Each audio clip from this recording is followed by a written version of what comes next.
Shalom saudara terkasih dalam nama Tuhan Yesus, kembali lagi bersama saya di channel Ruang Diskusi.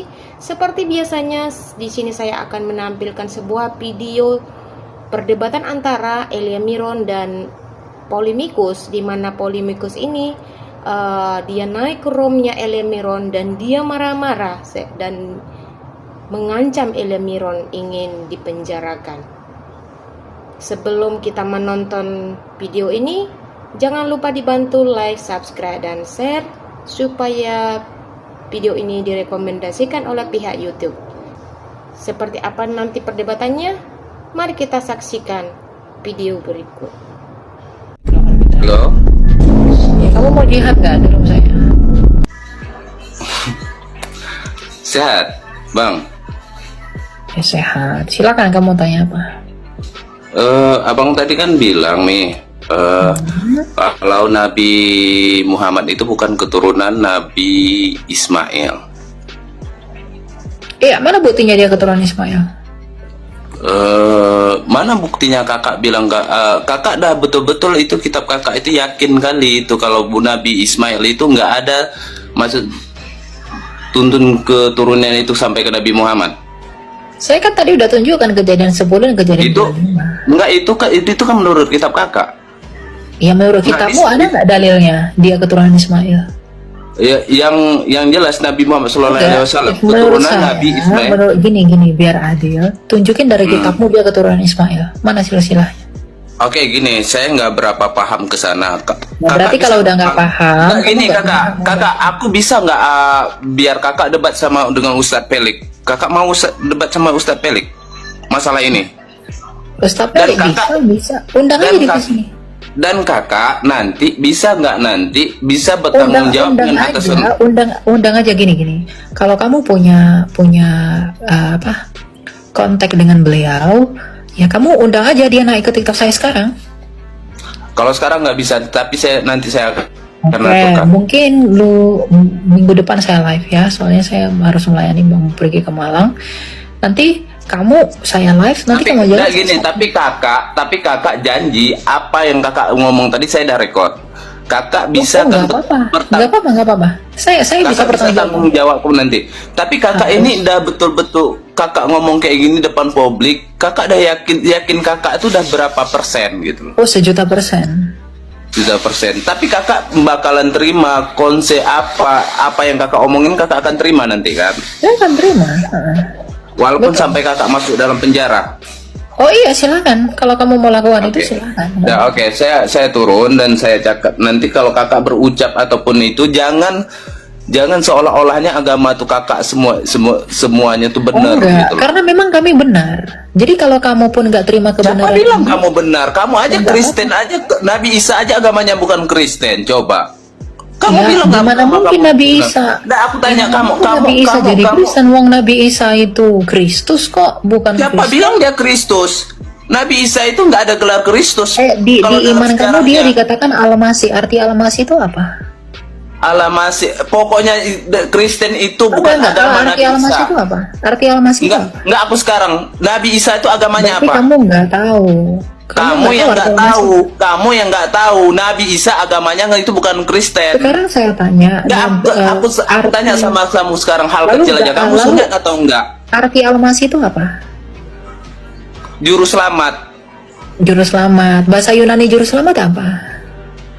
Aku nggak belajar sampai ke sana ya. Intinya aku tahu Yesus itu bukan agamanya Kristen. Oke, di sini penyetus Kristen itu. Saya yang punya room di sini, saya bisa lempar kamu ke bawah. Oke, silakan. Berarti nampak kamu menjatuhkan saya di sini. Berarti kamu nampak. Kamu sendiri yang bilang bahwa arti Al-Masih adalah juru selamat. Karena kamu nggak tahu, jangan songong. Saya ajari bahasa Yunani juru selamat adalah Kristus.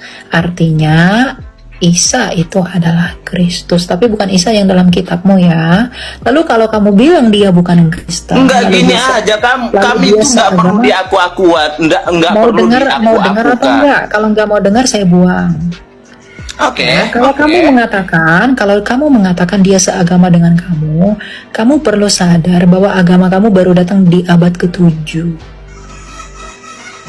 Nabi kamu pun baru datang di abad ke-7. Jadi Halo kamu sayang, jangan- halo abang kamu sayang, jangan sorry, itu merasa menurut abang bahwa sayang, itu iman- menurutmu kan, itu menurut Loh, agamamu. Kalau sekarang menurut saya tanya, agamaku, sekarang saya tanya, nabimu hidup di kalau abad menurut agamaku, menyembah Tuhan yang esa itu dah dari Nabi Adam. Oh, Nabi jadi Adam itu oke, jadi Adam itu nabi. Nabi Adam nabi, ya nabi. Menurut kami Arti nabi nabi. itu apa? Arti nabi itu apa? Nabi itu utusan bagi kaumnya. Oke, sekarang saya tanya, Adam tuh utusan bagi siapa? Dia kan manusia pertama bagi pohon. Iya, bagi istri dan anak-anaknya.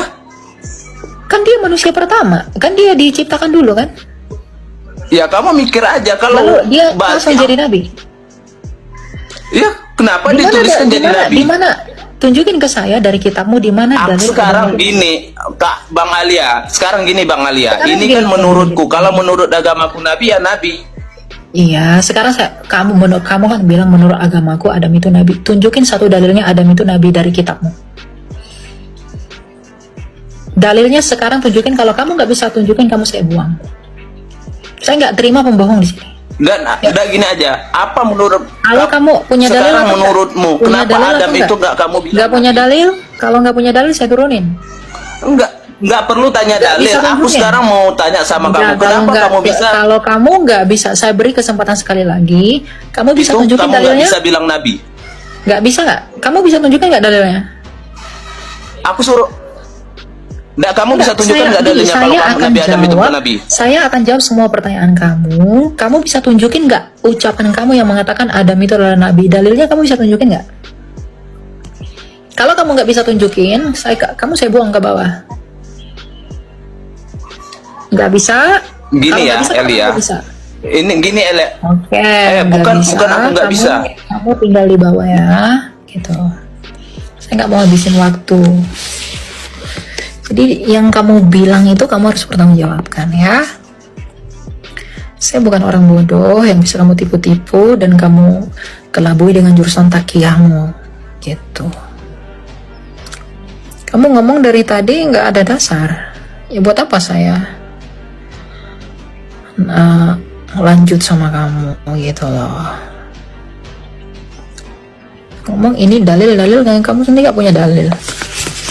Manusia-manusia di TikTok ini sedang terlelap dengan pikiran mereka yang sia-sia di luar Kristus. Maka kita yang sudah percaya kepada Tuhan Yesus, kita harus menginjili mereka, menyentak mereka dengan semangat Injil, memberi mereka sukacita melalui kehidupan kekal di dalam Kristus. Biarlah kita semua di dalam kehinaan kita, di dalam keberdosaan kita, di dalam ketidaklayakan kita, di dalam ketidakbergunaan kita, biarlah Tuhan memakai kita sebagai bejana untuk kemuliaan namanya. Biarlah Dia yang berbelas kasih, karena sukacita kita hanyalah kasih karunia-Nya saja. Bukan oleh karena itu, terlebih-lebih karena kita memang hidup oleh karena kasih karunia-Nya, sebab Kristus kita telah berkata, di luar aku, engkau tidak dapat berbuat apa-apa. Mari berbuat benar, mari berbuat baik, mari mengasihi Allah, mengasihi sesama, bukan oleh karena kita sendiri, bukan karena kita pengen sesuatu, bukan karena kita mau mengemis sesuatu, tapi karena kita telah melihat salib Kristus yang telah berdiri tegak, yang telah berkorban bagi kita. Mari kita melakukan semua tindakan kita oleh karena salib Tuhan kita. Mari kita dengarkan perkataan Ustadz Musir Situmorang ini. Apa kelemahan kita Bang Irsan umat Islam? Ada 4 yang harus kita perbaiki. 1, suka berkumpul tapi tidak punya keputusan. 2, suka melakukan kerumunan tapi tidak punya kesimpulan. Terus kita melakukan apa setelah bubar kajian? Yang 3, suka mengeluarkan statement tapi tidak punya argumen. Kita dipatahkan orang di lapangan. Yang 4, suka bicara tapi tidak punya data. Kadang punya data, tingkat akurasi data tidak bisa dipertanggungjawabkan secara ilmiah. Ya, kira-kira itulah penggambaran yang paling jelas dan yang paling konkret tentang karakter umat muslim ini. Mereka senangnya berdebat di mana-mana, tetapi mereka tidak punya data dan hanya modal congor dan modal ngancam. Seperti yang nyata dalam perdebatan, yang telah kita dengarkan antara Elia Miron dengan salah satu polemikus yang tidak bisa membuktikan jika Nabi M itu merupakan garis keturunan dari Ismail, tapi justru malah marah-marah dan ingin mengancam Elia Miron. Ya, kalau boleh saya rekomendasikan untuk umat Muslim lebih baik perbanyak dulu membaca, lakukan penelitian dan buka hati untuk belajar yang lapang. Tidak perlu hanya modal congor dan modal klaim. Dan kalau bisa ya, supaya tidak memalukan, jangan asal masuk room orang. Kalau tidak berkompetensi, jadinya kan jadi seperti tadi, hanya taunya marah-marah, bahkan ngancam dan akan menyerahkan lawan debat. Dukung terus channel Ruang Diskusi dengan cara like, subscribe, dan share. Sampai jumpa di video selanjutnya.